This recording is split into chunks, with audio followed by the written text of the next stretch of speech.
একটা জঙ্গলে বাঘও থাকে এবং গাধাও থাকে, কিন্তু বাঘ কিন্তু উচ্চ স্তরে তার অ্যাটিটিউডের জোরে। তাহলে কি অ্যাটিটিউড রাখলে তুমি তোমার অ্যাটিটিউডের জেরে সব কিছুতে জয়ী হতে পারো? তাহলে সেই অ্যাটিটিউডগুলি কি কি, আজকে সেই নিয়েই কথা বলবো।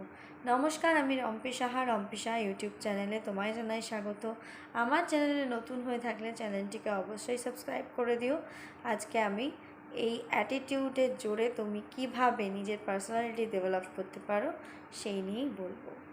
নাম্বার 1, তোমার বাউন্ডারিকে তৈরি করতে হবে শক্তপোক্ত। যেটা আমি আগের ভিডিওতে বলেছিলাম, নিজের প্যাশনগুলোকে ইম্পর্টেন্স দাও এবং নিজের বাউন্ডারিকে গড়ে তোলো এত সুন্দর, মানে নিজেকে গড়ে তোলো এত সুন্দর, নিজের গ্রুমিংটাকে গড়ে তোলো, নিজেকে সুন্দরভাবে গড়ে তোলো এবং নিজের অ্যাটিটিউড সেভাবেই রাখো। শোনো বেশি, বলো কম, এটা আমি আগেও বলেছি। এবং তোমরা যেটা করবে সেটা হচ্ছে নিজেদের পজিটিভ দিকগুলো ভাববে, কখনো নেগেটিভ দিকগুলো বেশি ভেবো না। পজিটিভ দিকগুলো তোমাদের ভাবতে হবে, নেগেটিভ দিকগুলো বেশি ভেবো না। আর এটা ভেবো না আমার বাউন্ডারি এটুকুই, আমি কিছু পারবো না, আমি মেয়ে সেই জন্য আমি পারবো না, আমি তো উইক, আমি কী করে পারবো, আমার দ্বারা বেশি কিছু সম্ভব না, আমি তো পড়াশুনো করিনি। এরকম নেগেটিভ ভাবনা চিন্তা না করে তোমাকে পজিটিভ ভাবনা চিন্তা করতে হবে। বিকজ তুমি একজন মানুষ, সেই সূত্রে তোমার অ্যাটিটিউডের জের রাখতে হবে। নাম্বার 2, এন্টারটেইন করতে হবে।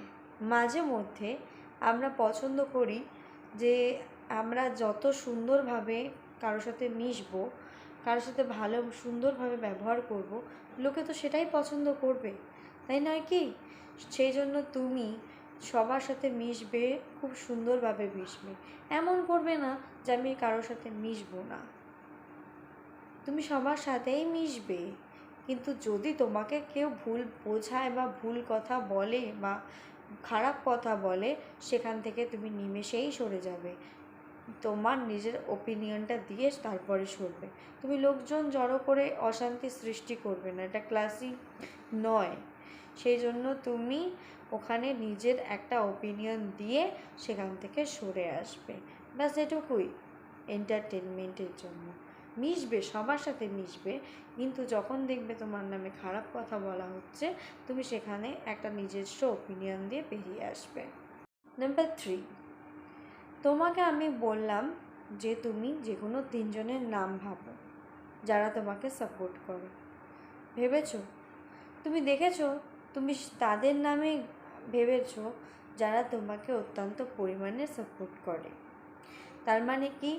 তুমি সাপোর্টিভ পার্সনকে পছন্দ করো।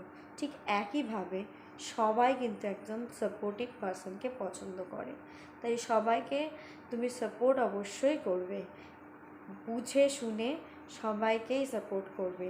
কিন্তু তোমার নামে যদি কেউ বাজে কথা বলে, তখন তুমি নিজস্ব ওপিনিয়ন দেখিয়ে তাকে সঠিকটা বুঝিয়ে দেবে। এটা তোমার দায়িত্ব, এটা তোমার অ্যাটিটিউডের মধ্যে পড়ে। Number 4, challenge. অ্যাকসেপ্ট করো চ্যালেঞ্জ। তোমাকে চ্যালেঞ্জ নিতে হবে।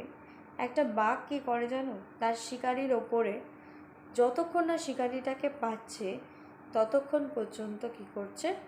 চ্যালেঞ্জ নিয়ে দৌড়াতে থাকছে, তারপরে শিকারটাকে গ্রহণ করছে। ঠিক সেরকমভাবে তোমার অ্যাটিটিউডকেও এরকম বানাতে হবে। তোমাকে জয়ী হতে হবে, রেস করতে হবে, দৌড়াতে হবে।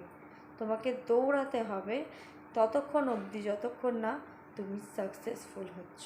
তাই তোমার চ্যালেঞ্জটাকেও অ্যাকসেপ্ট করতে হবে। নাম্বার 5, তোমার কনভারসেশন মেথড। তোমার কনভারসেশন মেথড যেন একদম ভালো থাকে। অশ্লীল ভাষা কখনোই কথা বলবে না, সুন্দরভাবে কথা বলার চেষ্টা করবে, আই কন্ট্যাক্ট বজায় রেখে কথা বলার চেষ্টা করবে, সার্টেন স্মাইল রেখে কথা বলার চেষ্টা করবে এবং সবার সাথে মিশবে, হাসি মুখে কথা বলবে। কিন্তু যখন তোমার সঙ্গে কেউ খারাপ কথা বলছে, তখন কিন্তু তুমি নিজের ওপিনিয়নটা দেখিয়ে সেখান থেকে বেরিয়ে যাবে। কিন্তু লোকজন ডেকে খারাপ একটা সিক্রেট তৈরি করবে না, ব্যাস এটুকুই। আর কি চাই? তোমার অ্যাটিটিউড এমনিই তৈরি হয়ে যাবে। আমার এই 5টি টিপ যদি তোমরা মেনে চলো তাহলে তোমাদের অ্যাটিটিউড হবে অ্যাট্রাকটিভ। সেই জন্য তোমরা এই 5টি টিপস অবশ্যই ফলো করবে। মাত্র 5টি টিপস নিয়ে আমি এই ভিডিওটি বানালাম। এই 5টি টিপসই হলো ভীষণ ভীষণ উপকারী। সেই জন্য আমি বলবো এই 5টি টিপস তোমরা ফলো করো এবং নিজেদেরকে একদম অ্যাট্রাকটিভ বানিয়ে ফেলো তোমাদের অ্যাটিটিউডের জোরে। তো আজকের মতো এটুকুই। ভিডিওটি কেমন লাগলো অবশ্যই আমাকে কমেন্ট সেকশানে জানিও এবং ভিডিওটি যদি ভালো লেগে থাকে লাইক অবশ্যই করে দিও এবং আমার চ্যানেলে নতুন হলে সাবস্ক্রাইব করে দিও।